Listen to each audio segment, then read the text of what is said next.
Zooming for a while now, so we're used to it.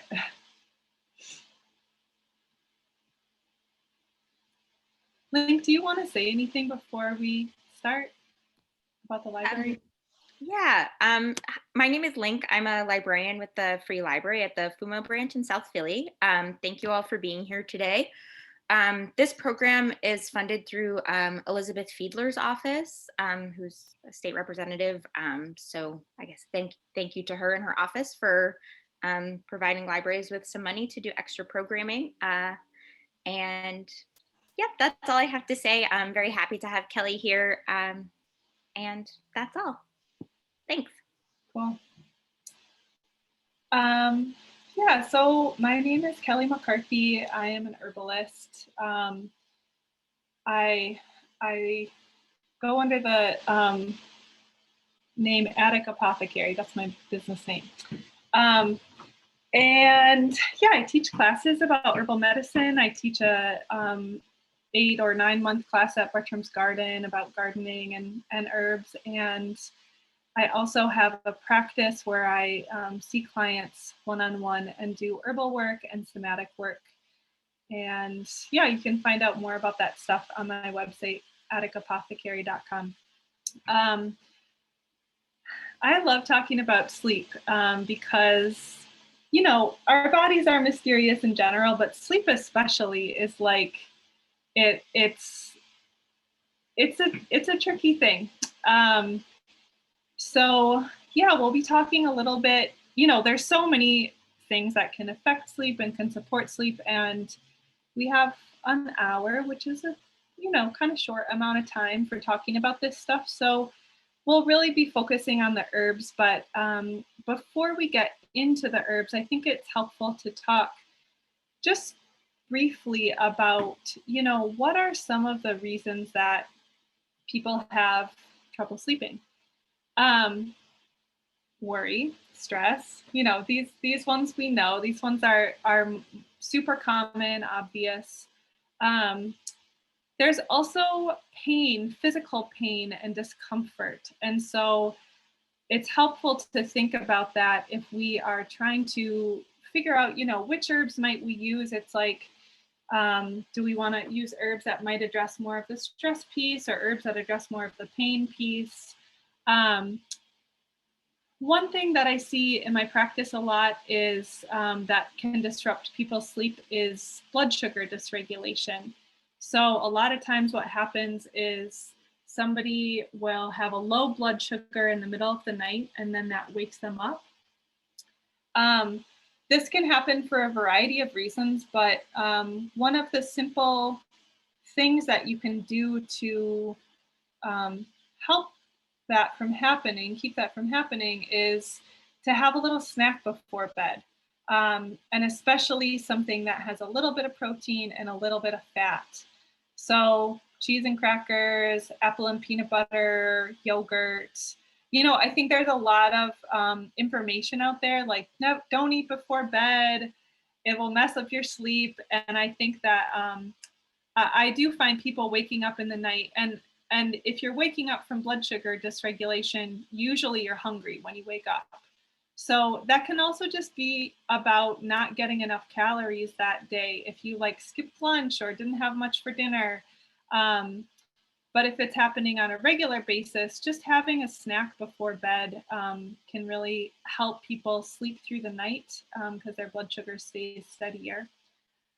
One of the other things that I see that really varies person to person is some people won't be able to fall asleep or stay asleep if they haven't used enough of their energy during the day. So, you know, some people need to like bike 10 miles a day or they're not going to fall asleep. Some people need to go on a 30-minute walk or they won't be able to fall asleep. So I think that all of us have varying needs and abilities for doing movement, but that is one of the things that's not herb related, but is sort of holistically, I think affects our sleep. And then the last thing I want to mention about one of the common like sleep trouble issues that I see is cortisol dysregulation. So cortisol is a stress hormone that's made from our adrenal glands. Cortisol has a lot of functions in our body, and one of its functions is to help us wake up in the morning. And then as cortisol goes down in the day, our energy starts to wane. So I want to show this very oversimplified graph um, that is helpful in understanding this. So share screen. Doo-doo-doo. All right. So we'll just let that load for a sec. No. And then that. Okay. So let's see. Here's our adrenal glands. That's our I'm pointing at my screen. That's our kidneys. And then sitting on top of that is the adrenal gland. And that's where cortisol is made. So the blue line here is the sort of typical ideal cortisol cycle in our body. It's on a 24-hour cycle. These are called circadian rhythms. So our sleep is on a circadian rhythm. Our hunger cues are on circadian rhythms. A lot of our kind of regular body rhythms go in this 24-ish hour cycle. So cortisol should kind of wake us up in the morning. It comes down, and then in the evening, we are tired because our cortisol is low and a lot of other things, but then we can go to sleep. One of the things I see with cortisol dysregulation, which is pretty much from chronic stress, just to back up a little bit, that's the like 95% of cortisol dysregulation is just folks dealing with long-term chronic stress, is that we'll see a cortisol spike happen before you want to wake up. So it's not like, oh, I have to get up and get my kids ready, or I have to set my alarm to go to work. It's like, this is like 4 or 5 in the morning and you would love to be asleep, but your body's just like, ding, time to wake up. And you have this, oftentimes that when you wake in that way, there's this sort of alertness and like kind of energy. Sometimes people wake up super early and they are still groggy, but oftentimes it's this kind of like, there's a level of almost anxiety or like go energy that happens. Let's see. This is another kind of picture that we see that disturbed sleep is when there's chronic stress and then people's cortisol comes up and it doesn't really go back down. So these are people who are just like go all the time. They don't like to sit. They don't like to rest. They can't really ever chill out. And then therefore in the evening, when you're like, I should be winding down, there's this big gap and you're just like, I'm awake, I'm alert all the time. It's exhausting. This is another pattern I see where the mornings are a little bit hellish because the cortisol is super low. You wake up and you have no energy. You're not really able to like get going. A lot of grogginess. And then kind of late evening time, nighttime is when you feel more energy and you feel ready to like do the day and have your stuff done. And I just want to say in this case, like, I don't want to pathologize like people who are night owls or this idea, like, we don't all have to have the same kind of like energy and schedule, right? It's more like when people are like, this spike is actually really getting in the way of me like living my life during the day. So it's more addressing this if it is negatively affecting you. And then there's the old, I mean, obviously these curves are like, this is sort of dramatized, but this is, what would be considered, we call like adrenal fatigue or chronic fatigue, where there's just like not a lot of energy able to happen. And this is a little bit confusing over here by the evening because oftentimes it doesn't mean people are tired and ready to sleep. There's still some challenge there, but yeah, that I just wanted to show the ways that chronic stress can really affect our sleep. So All of the herbs that we're going to be talking about today are safe. They're safe to use with other medication. So if you are taking any pharmaceuticals, I chose herbs that don't have any um, reaction with that. And not all of the herbs are safe in pregnancy, and not all of them are safe in nursing. So if you are pregnant or nursing, yeah, probably best to talk with an herbalist. I mean, you can just email me afterwards if you want. But the other thing I want to add about the herbs that we'll talk about this evening is a question I get a lot when we're talking about sleep herbs is people are often concerned about becoming addicted to the or reliant on these herbs, and that is not what I see happen. I think that in general, the herbs are much more gentle than pharmaceuticals, and the what I have seen in many clients is that initially, when they start taking these sleep herbs,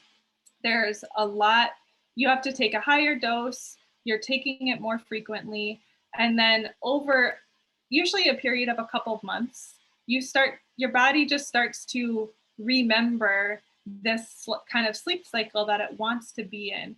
And you have an easier time falling asleep. So you and staying asleep, and then therefore you're using less of the tincture. But I think that especially for folks who have like long-standing insomnia and long-standing sleep issues, it's really nice to have some herbs on hand where you're like, I know that if I'm having a really stressful week or a rough patch, I have these tools that I have used that are reliable, that are safe, that I can fall back on.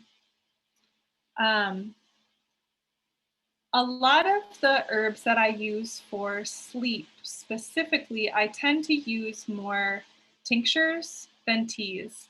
Tinctures are concentrated alcohol extracts of an herb. So you take the plant material, soak it in some alcohol for about a month, and then you bottle that. You strain the herbs out, and then you bottle that, and that's a tincture. So the reason that I use tincture a lot of times for sleep is that tea, while very calming and soothing in the ritual of it, just sometimes makes people have to get up and pee. And that's the thing that I'm trying to avoid if people are having sleep troubles. Um, and a lot of the herbs that I like to use for sleep just taste bad to the average guy out there who's using them. So if you're using tincture, you don't have to, really stomach a big cup of tea to get it down. You can just take a little bit of, a teaspoon is more like the dose. You take a tinier bit in a little bit of water or juice or something so you're not so bothered by the flavor. But tea, if tea is more your speed and more your style, tea is wonderful. There's so many nice herbs for sleeping for tea. So it's not that you can't. I'm just want to share kind of why I often lean towards the tinctures. And before we get into different herbs, I just want to talk for a second about how I dose them. When I'm recommending people take herbs for sleep, I'll often ask about a bedtime, is there any bedtime ritual already that exists? And if not, like, can we use the herbs to help invite that or create that a little bit more? I think that especially for folks who live kind of fast or stressful lives, there's a lot of resistance in the nervous system to downshifting into rest and relaxation. And so part of what we're doing with the herbs is giving our body like a longer window to do that. So I will recommend that people start taking herbs about an hour and a half before they want to go to sleep. So if you want your bedtime to be 10:30, you would start your first dose of sleep herbs at 9, and then you would take another dose at 9:30, you take another dose at 10, and you take another dose at 10:30. So by the time you're head is hitting the pillow, you've had this herb 4 times, um, and you have given your body some signals that, like, hey, we're going to do this thing, we're going to go to sleep. It can be really helpful to pair that with like a shower or a bath or turning the lights down low. Some of these things that sort of signal to the nervous system, like, hey, it's time to wind down. We're going to be shifting gears from this mode of being to the other mode of being. And really just honoring that requires some time, that requires a little bit of signaling. And we can do that with herbs, and we can do that in other ways as well. But yeah, I think creating bedtime rituals, especially, and incorporating, I'm biased. I'm like, of course you should incorporate herbs into that. But I think that can be a really helpful way to get your body on a just more ready to sleep in general. So I want to talk about some sleepers. We're talking primarily about 2 different categories of herbs tonight. We're talking about sedative nervines, and I'll put that in the chat so you can see how that's spelled. Sedative nervines. People also say nervines. But a nervine is essentially any herb that affects our nervous system. And most of the time when herbalists talk about nervines, they're talking about more of the calming, soothing herbs. But you can also, technically, like, coffee is a nervine because coffee affects our nervous system. But we're not using. So I just want to be clear that we're talking about sedative nervines. And the other category of herbs that we'll talk about tonight is adaptogens. So adaptogens, and I'll spell that adaptogens. Adaptogens is a category of herb that essentially helps our body deal with chronic stress over a long period of time. So adaptogens I don't often use because they're calming in the moment, but I use these when there is a more long-term pattern of stress affecting the sleep cycle, and therefore over the long term we want to restore the body's ability to like shift between the nervous system states of go go go to like more easily able to engage in that kind of slow rest and digest. So one of the most common herbs that is in a lot of sleep formulas is called valerian. Valerian has a funny reputation. It is considered by a lot of people to smell like dirty socks or rotting fish.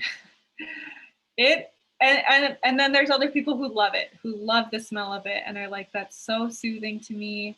I'm in the more like dirty socks category.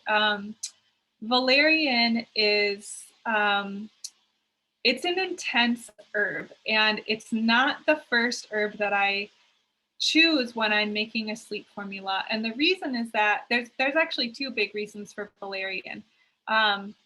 It is so strong that in many people it creates a sort of like almost like valerian hangover, where in the morning you're still feeling a little bit tired and groggy. It's like the sedation is just like it kind of feels like a sledgehammer as far as herbs for sleep go.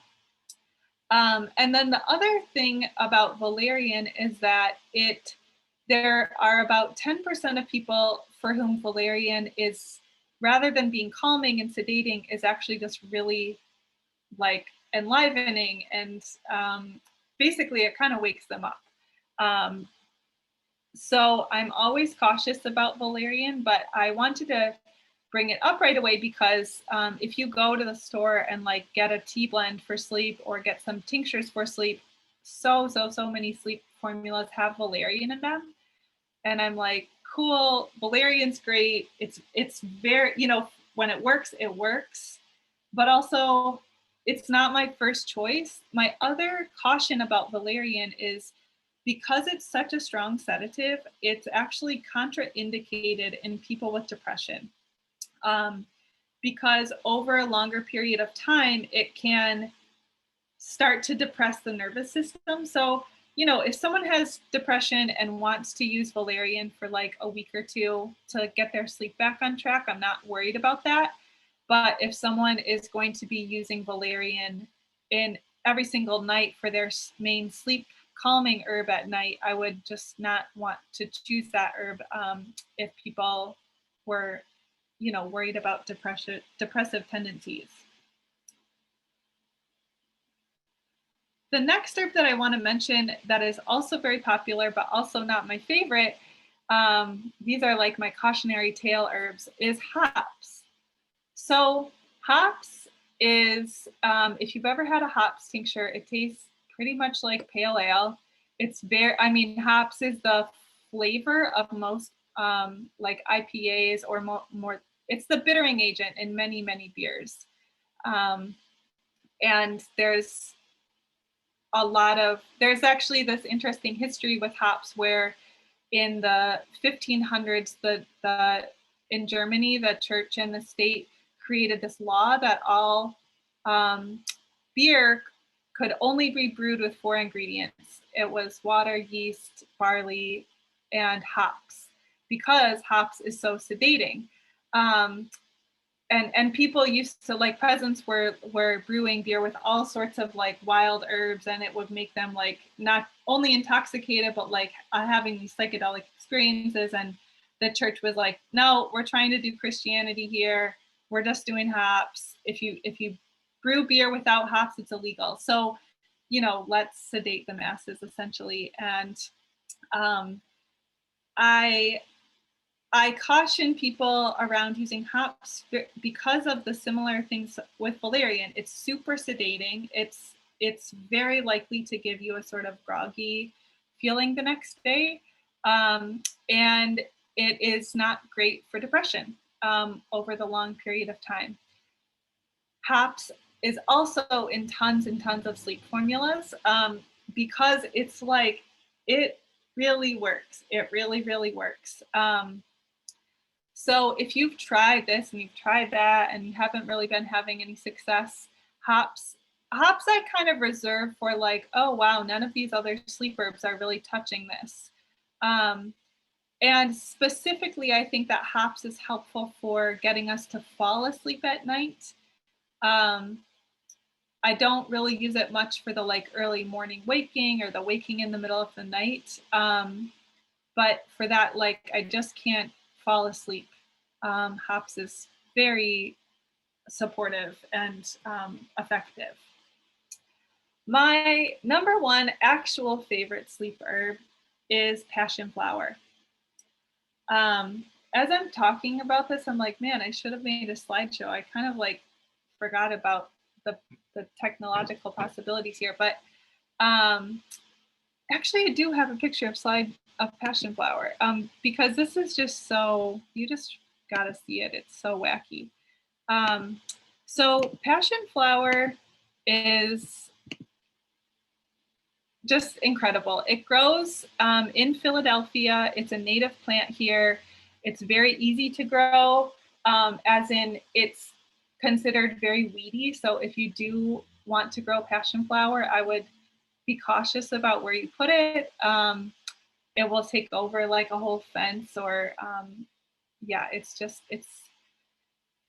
depends who you're talking to if it's a wonderful plant to have in your garden or not. But yeah, it's these really wacky flowers. When we're using the medicine, we're using these little curlicues that make the vine, the leaves, and the flowers. These curlicues that allow the vine to climb onto the fence or the wall or the tree or whatever it is, that is what we consider a specific indication. So the specific indication for passion flower is circular thinking. So your thoughts are just going around and around and around. And we see that represented in the plant with these little curlicues. So oftentimes, you know, worry is like one of the main reasons that folks can't sleep. So having some passion flower either in tea or tincture can be really nice. Um, stop share. Passion flower is also nice because it's pretty bland tasting. It has a kind of neutral taste. I don't think I've ever had anybody have a bad reaction to it. I use it a lot. I use it, it's like in, you know, 90% of my sleep formulas that I give to people is passion flower. I do have a couple more of these herbs just here. Okay, so the next plant that I want you guys to see is skullcap. So skullcap, oh, so cute. Skullcap has these little flowers that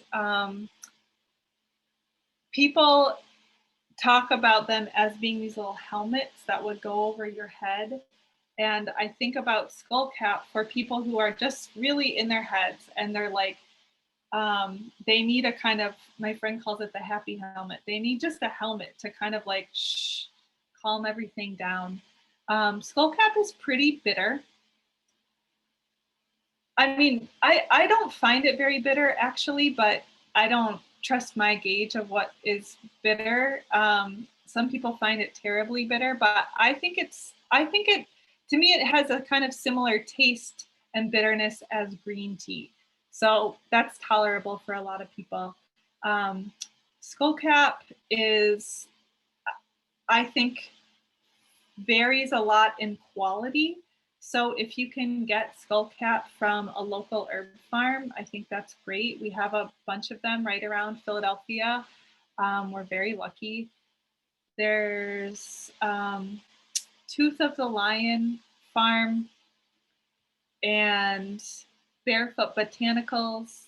And Barefoot Botanicals is out in Doylestown, and they do a pick your own once a month, where you can go get fresh skullcap. And then there's Lancaster Pharmacy, spelled with an F, out in near Lancaster. So we are really lucky here. I think that's kind of rare to have 3 women-run small herb farms nearby. So I would encourage you to source your herbs from these places. I don't know if any of them grow passion flower. It's so weedy that it's not. It can be discouraging to grow for some growers. But I love skullcap. Skullcap is in so many of my sleep formulas as well. I also think skullcap has a long history of use for musculoskeletal tension. So for people who have a lot of tension in the neck and shoulders, or pain is part of the, like musculoskeletal pain is part of the reason that sleep is challenging, I definitely would think about skullcap. And speaking of bitter musculoskeletal supportive sleep herbs, blue vervain. So blue vervain is one of the more bitter herbs that I use in my apothecary. Blue vervain is specific for people who clench their jaw at night or grind their teeth. It's like all of your tension from the day is like it's up in your head and it's in your neck and it's in your shoulders and you're just kind of like this. And you're like, you don't feel like you have a lot of like flexibility. You know, some people would describe a blue vervain person as like a tight ass, or just like, you know, someone who's really like, why did you do it this way? Blue vervain and lavender actually are both similar for that. But blue vervain, I would never give anyone a blue vervain tea. I think it's too intense. I pretty much would only use tincture. Chamomile. So the next 2 herbs that I want to talk about, chamomile and lemon balm, part of the medicine that they're offering for sleep is through their smell. Um, there's something really incredible that happens in our limbic system, which is the part of our brain that's sort of responsible for regulating emotions. Um, when we engage with a smell, a smell that we perceive to be pleasant, like most people consider chamomile, lemon balm, rose, pretty pleasant, lavender. Um, you know, you can just imagine the experience of smelling a plant that you like to smell. There's this like kind of thing that happens, right? And so when we are looking to shift our nervous system state from something that's a little bit more to a more relaxed state, adding some herbs in that have that really nice aromatic, like, yes, kind of thing can do a lot to cue the body, like, hey, we're actually shifting gears here. And so, towards that end, I think that aromatherapy, having some like an essential oil diffuser could be nice in the room, or just like a lavender eye pillow, something where you're really cueing to the body, like, let's take a deep breath and relax. Um, Chamomile specifically is has a very long history in for sleep.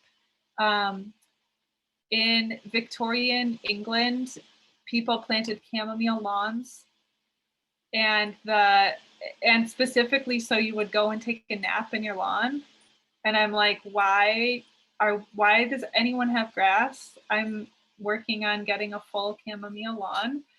But talk to me in like 5 years. It's very slow going.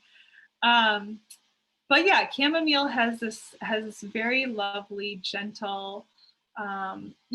We think of it as a gentle herb because we can use it for elders, we can use it for children, we can use it for people who are convalescing. It has this very gentle quality, but it also is very it's strong. Like it really works. Chamomile, I especially like to use if there is any kind of like indigestion or kind of like tummy issues that happen in the evenings. Chamomile is a specific antispasmodic to our GI tract. So it can be really nice when, people don't digest their dinner very well. They're trying to go to sleep. Having some chamomile tea or chamomile tincture can be nice. One of my teachers, Matthew Wood, said that chamomile is for babies of all ages. So I also think about using chamomile for people who are like whining and complaining and just like, I feel that for myself sometimes where I'm like, okay, it's a chamomile day. I'm just like, nothing's going my way. Yeah. It's like time for some chamomile. It's a great thing to have around, give to your friends if you're like, oh, you're in the mood. Okay. Chamomile honey is really, really nice. If you take chamomile flowers, pour dried, I think would be great. Pour honey over them and let that steep for a couple of weeks. Then you can just you pour hot water, you take a big scoop of a spoonful of that chamomile honey blend, and then that's your nighttime tea. It infuses in honey really all of the aromatic herbs. You could do that with lavender or the lemon balm as well. But my only caution about chamomile is that sometimes people who have really intense seasonal allergies, and specifically if you're allergic to aster family flowers, like ragweed, sometimes people are bothered by chamomile. It's like once or twice a year, I'll give chamomile to someone because I'm like, oh, this is perfect for you.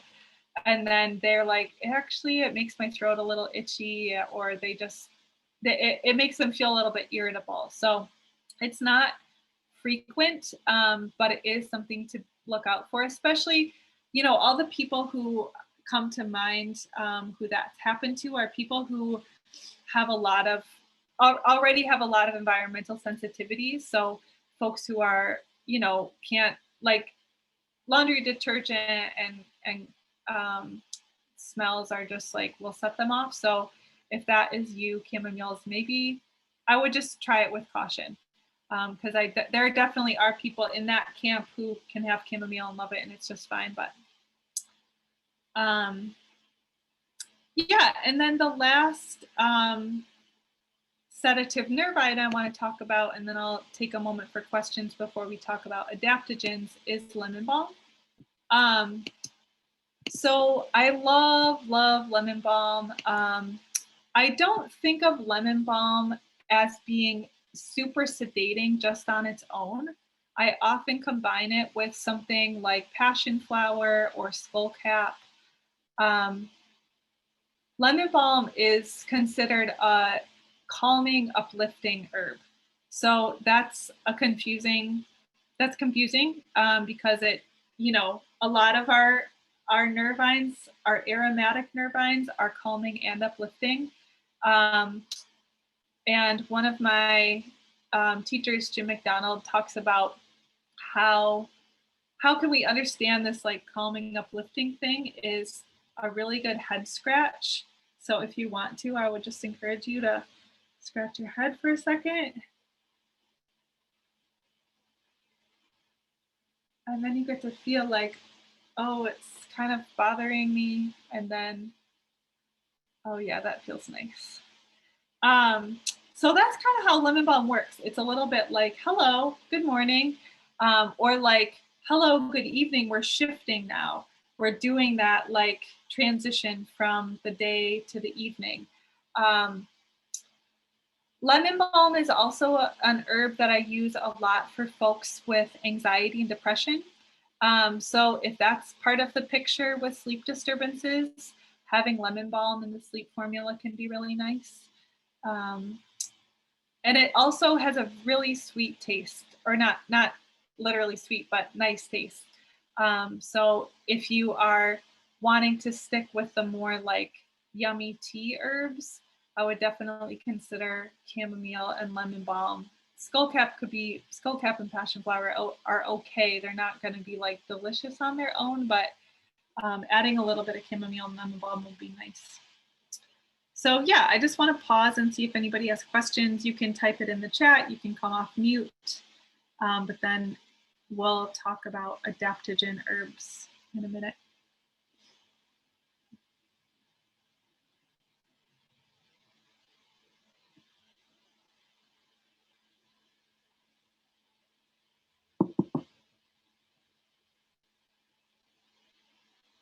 Okay, is passion flower easy to get?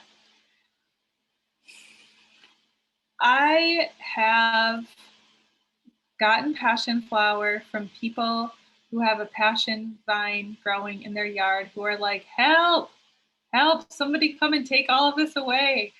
I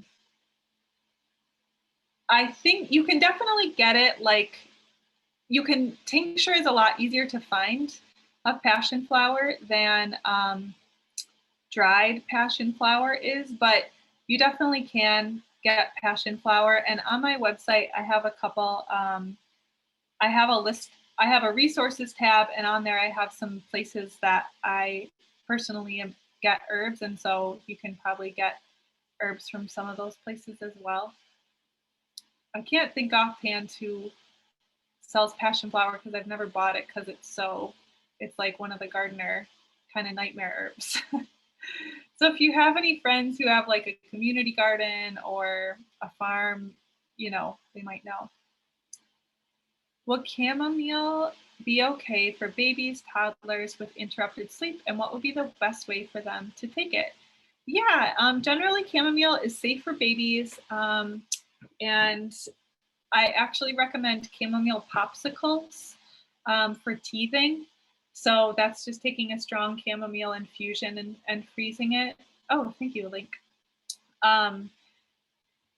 Yeah, I think if it was my kid, which I don't have a kid, so I don't give any kids herbs that are that young, but I would just do very, very small doses of tea, as in like, a teaspoon at a time or something.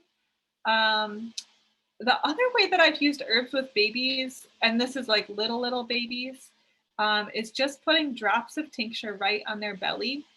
Um, or you could do like drops of tincture like on their wrist.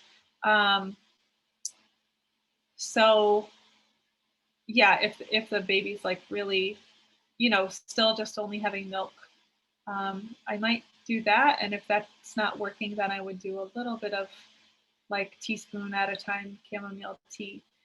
I think that would be the way I would probably use it. There's another question. Can any of these herbs be used topically for sleep support, like in a salve? I like that question. I would think about the more aromatic herbs,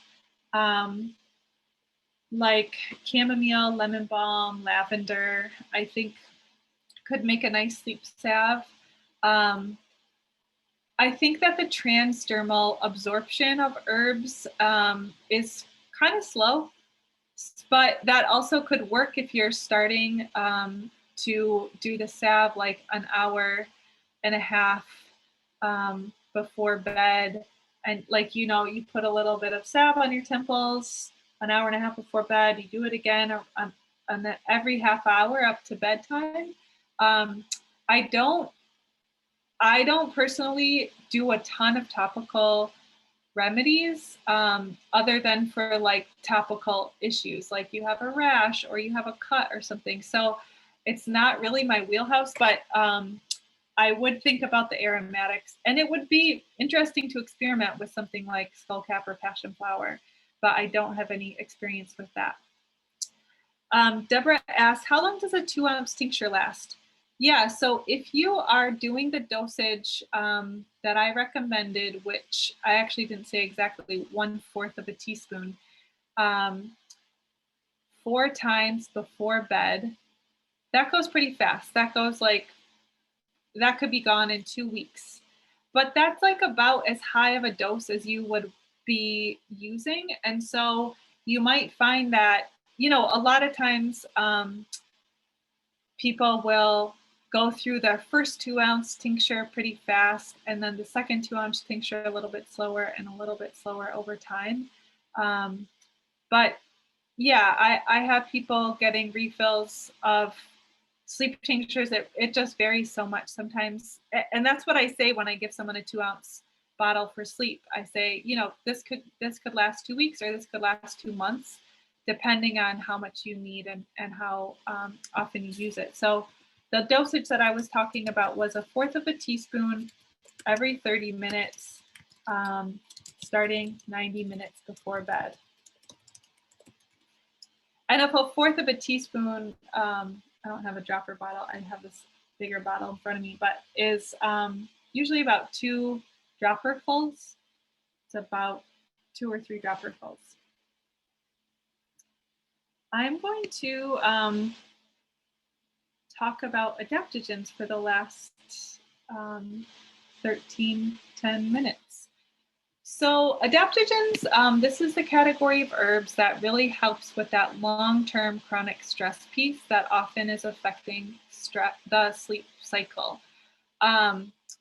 And a lot of our adaptogens, like I said, they're not the herbs that I go to like calm and sedate you in the moment and help put you to sleep. It's more like, you can take your adaptogens in the morning for sleep at night. It's like that kind of thing. They are slow to work. I tell people 4 to 8 weeks before you're really starting to see big shifts. And that's because they're working on such a deep level of our nervous system. So they oftentimes are interacting with our cortisol receptors and changing the signaling and the amount of cortisol that our body feels like it needs to put out to feel like relief from stress and stuff. So they're slow, but they are incredible. They really can, I am here to convert people. They can change lives. Not to promise anything, but yeah, they're powerful and they're slow to work.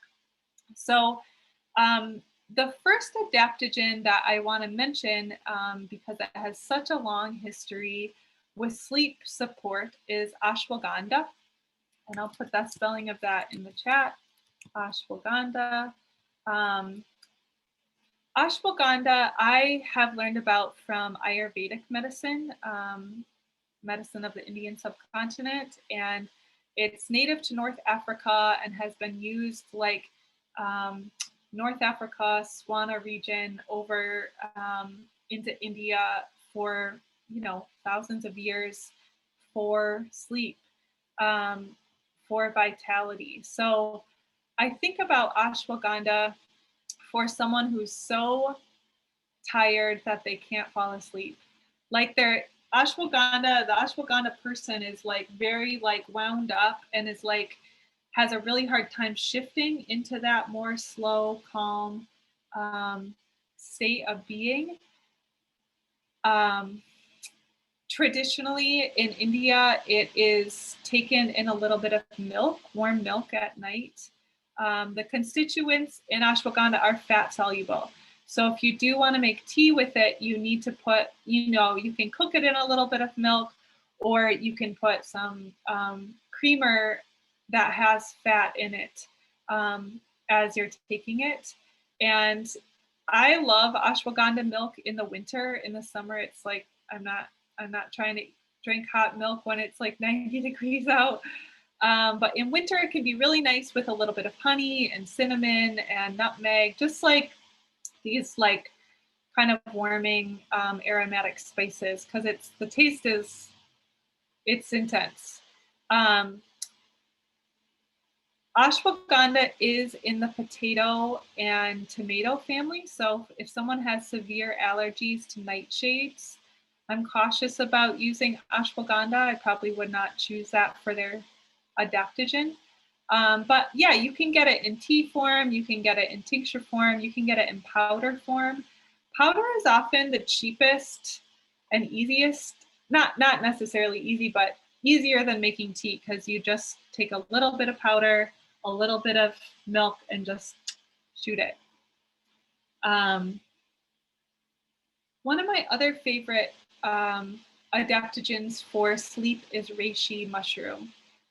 So, and I'll put that in the chat, Reishi. Reishi mushroom has been used in different parts of the world. I know about its medicinal uses from Chinese medicine. Reishi has, let's see, there's like so much I want to say about it. So reishi mushroom grows in forests that are very specific. The forests have a very thick canopy and not much of an understory. Hemlock forests, so in Pennsylvania, we have a lot of these hemlock forests. They're very dramatic to be in. It's like all of a sudden, it's like the kind of forest where you walk in and it feels like, oh, it just got really quiet in here, because it's just very dark and lush. So I think about reishi as giving us the feeling of being in that kind of forest. Reishi is used for, in Chinese medicine, what's called disturbed shen. And disturbed shen is this idea of like your spirit is sort of like, almost how we would talk about anxiety. There's a lot of often constriction around the heart area, or heart palpitations or jitteriness. There's kind of this like unease that's happening in a more active, jittery kind of way. I think about reishi for that. There is a really sweet mushroom farm in Philly called Michaelpolitan that sells really nice reishi.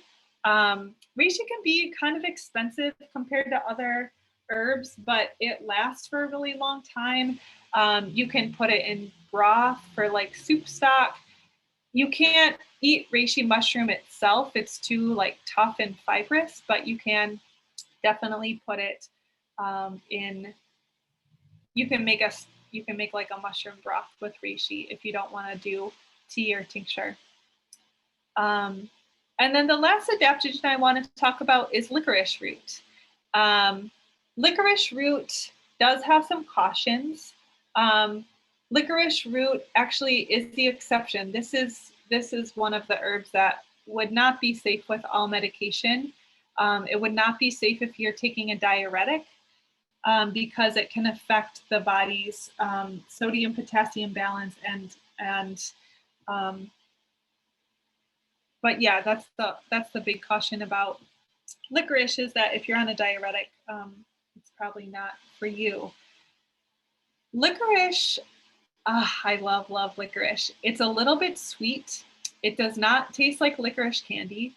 Licorice candy was made with licorice root because it's very sweet and then flavored with anise seed. So licorice, black licorice is anise flavored.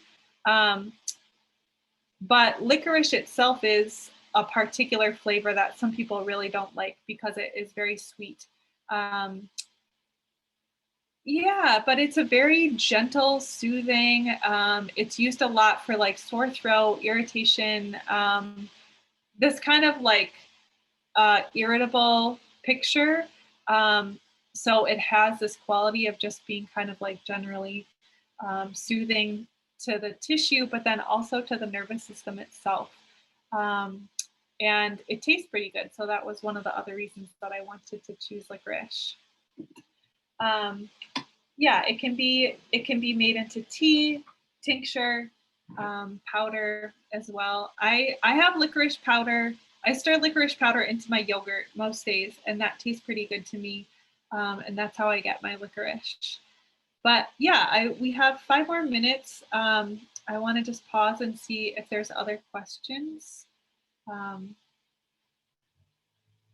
Yeah, before we end.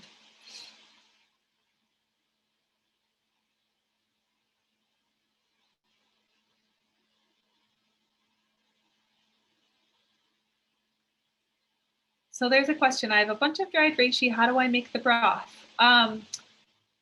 It's really simple. It's kind of like the way you would make any kind of soup stock. You just put a bunch of reishi, cover it. It depends.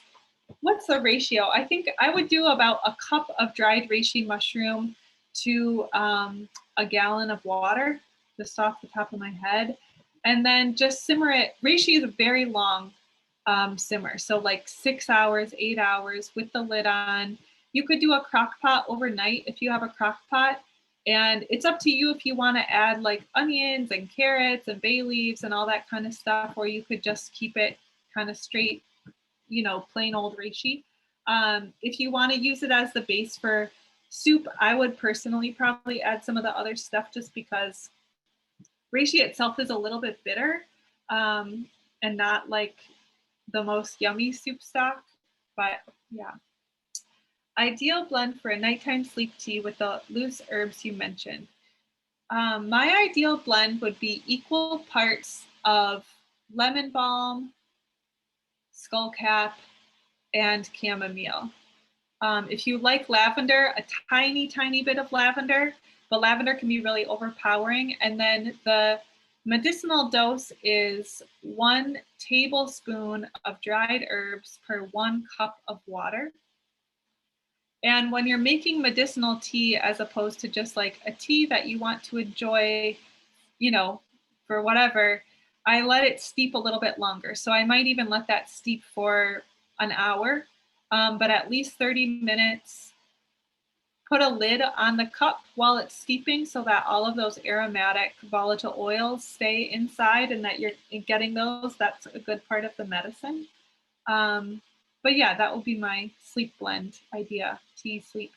And if you can find passion flower for tea, that could be another thing to put in the same amount, in equal parts with lemon balm and chamomile.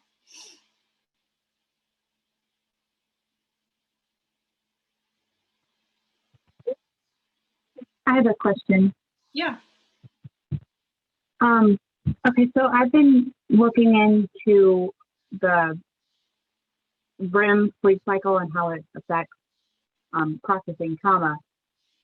Is there any, I'm guessing it was probably more of an adaptogen that helps your body go into REM sleep on a more consistent basis? Yeah, so the question was herbs that could help the body go into the REM cycle on a more consistent basis. I think that I would do both. There's no specific herb that comes to mind, but I would definitely do both the nervine and the adaptogen because REM cycle stuff can get disrupted from chronic stress. But then also, if we take these sedative nervines before bed, that is signaling to the body that we're actually going to get into a deeper state of sleep. So I use those nervines not just for people who have a hard time falling asleep, but people who don't feel like their sleep is quite the quality they want it to be, where it's like the sleep's kind of light or you wake up a lot or it's just a little bit too active. So just like sedating yourself is part of what we can offer from herbs.